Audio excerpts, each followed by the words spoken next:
I'm here today at the Women Will Speak rally, organised by the Women's Action Group, alongside the Trans Solidarity Council rally. The last time the Women's Action Group rallied, Matthew Trihey, a former member of the far-right white nationalist group, made the opening and closing speeches. This event reflects the growing tension in our society over transgender rights and recognition. At its core, this conflict raises fundamental questions about freedom, identity, and the right to live without fear of discrimination. As a journalist, I'm here to capture both sides and explore the truths, fears, and hopes driving these movements. So why are you here protesting today? Because trans rights are humans' rights. What is the group that you're protesting against? How come this rally has been organised? It's been organised by a group that is called Women's Action Group. They are TERFs, so they're trans exclusionary radical feminists, and they basically hate trans people. And as a trans non-binary person myself, it is my duty to come out here and show support for my other trans brothers and sisters and comrades. Tensions were already high, and as I made my way to the WAG speakers, a counter-protester was being dragged on the floor by police officers. Attempting to get into the WAG rally was more difficult than presumed. I realised it was time to go undercover as a transphobe. So that is a member of the Women's Action Group. My haircut wasn't helping in my case. Do you mind if I ask you some questions? Or you don't? That's okay, that's all good. I was just gonna ask what it's all about today with the Women Will Speak Women's Action Group. Oh, beautiful, thank you. Not getting much empathy here from you though. From me? Flagging it for you. Oh, I apologise. Since when? You look familiar. Are you around the left? Are you active in the left? I don't think so. I'm only 20. 20? Yeah, I'm 20. Yeah, no. I'm Look familiar. I mean, you're welcome to go in if you're not one of the counter protesters. No. Well, tell me what you know about the trans issue, please. I know it's a lot about keeping women safe. Did you see the arrest? Yeah, I The did. arrest? Yeah. It's very stressful for them to try to keep the group separate. Yeah. I was listening to this woman here. So if someone has XY chromosomes, They're a man. yeah, do you think they can, submit an application and then have their passport changed to say they're a woman? Sorry, I'm not able to hear you. They can, in Victoria, they can apply and have their passport and everything changed to F for female. Oh. Yeah. They can, that's the law now. I didn't know. They can legally demand to be in all women's spaces, including lesbian spaces. So we've got lesbians here. Men can do that? Legally. Oh, excuse me, I know someone. Oh, it's okay. I was in disbelief for the line of questioning, but I was in. Please follow any directions that our marshals give to you. We are live streaming today on YouTube. Welcome to the real world! Okay.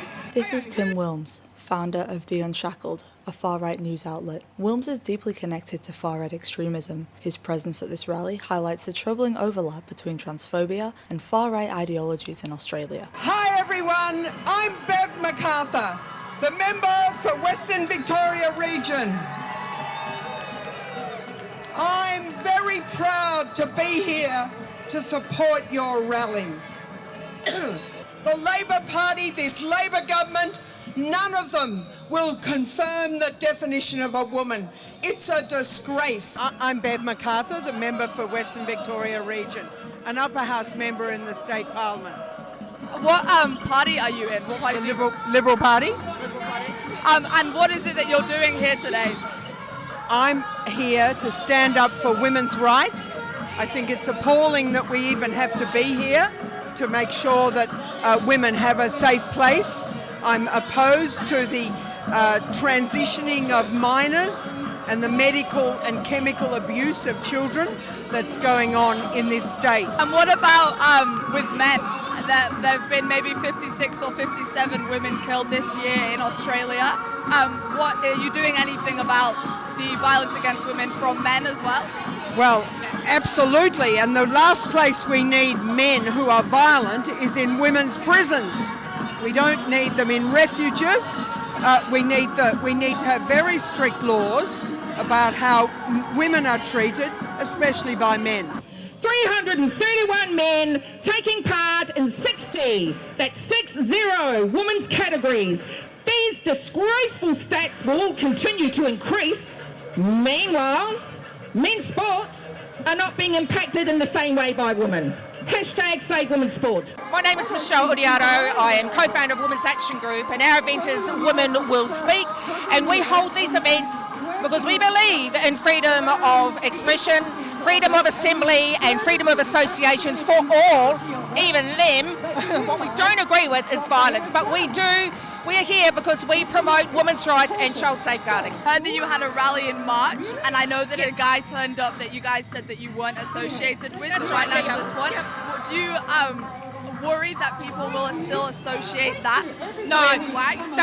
They use Nazis so liberally. They call me a white supremacist. So, I mean, they can say whatever they want. I don't care what people say. The Cass review that was released out of Britain a few months ago, counter-protesters likely haven't read it, but she was very, very thorough in saying that there is no evidence, there's no evidence to say that harming children will actually help them. I have read the Cass review, as I'm originally British as well, but I know that they have done a U-turn on it. I think it was the Human Rights Organisation or WHO. From what I've seen, I could be completely wrong, but that when children aren't allowed to experiment or transition, they usually kill themselves.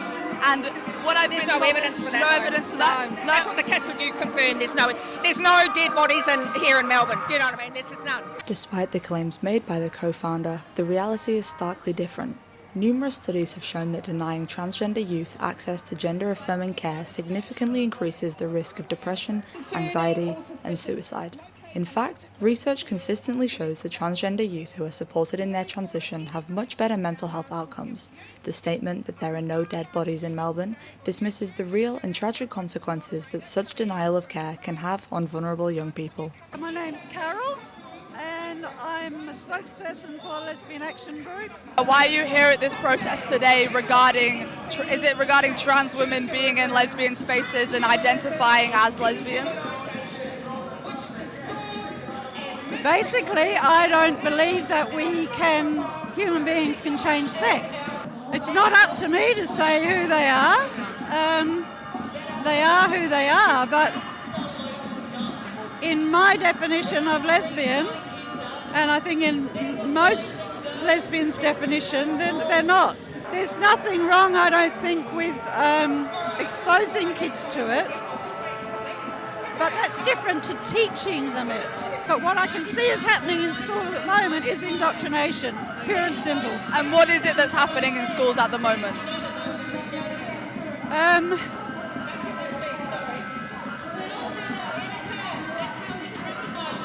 Rainbow flags, books aimed at really, really young kids that talk about sex change, just really inappropriate stuff. And you wouldn't want any of that with homosexuality either. So you don't want the flags, you don't want the books, you don't want to tell people that they can be gay. You'd rather have people have a discussion about being gay. Yeah, as I said, exposure to it, but it's just gone too far. Like a turf rally, there was transphobic rally kind of thing. So I was over at the other side, and there was a lesbians action group. They believe that trans women shouldn't be in lesbian spaces as it's unconsensual and they're not real women. What are your thoughts and feelings on that? That's ridiculous.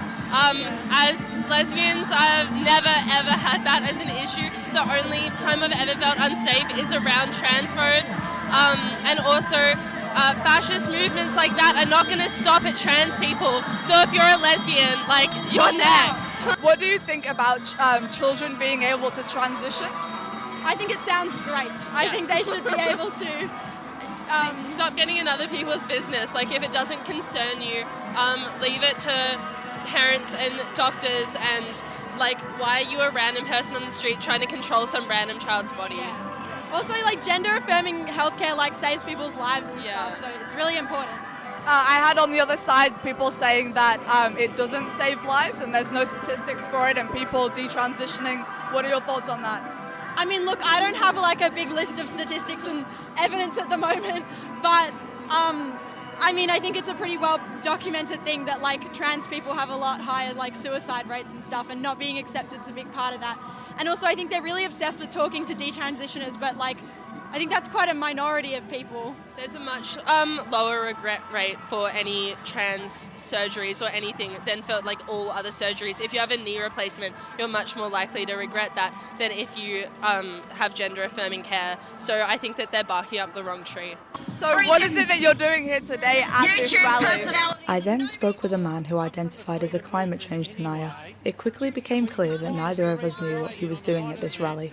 His presence seemed to be more about general discontent than any clear message. For the CO2 or carbon dioxide climate facts. You don't know what gender theory is. No, I've heard about critical race theory. Hey? I've heard about critical race theory. And that's a made-up theory as well too. I've not heard about the gender theory. Radicalised gender theory, where you can transition to anything you like, where you have 57 pronouns, where you can be anything you want to be.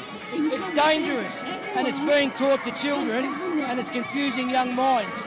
They're trying to enforce adult content and a sexualised adult content as part of the school curriculum, and it is wrong, and it is damaging children, and it is child abuse. So what is it you're doing here today?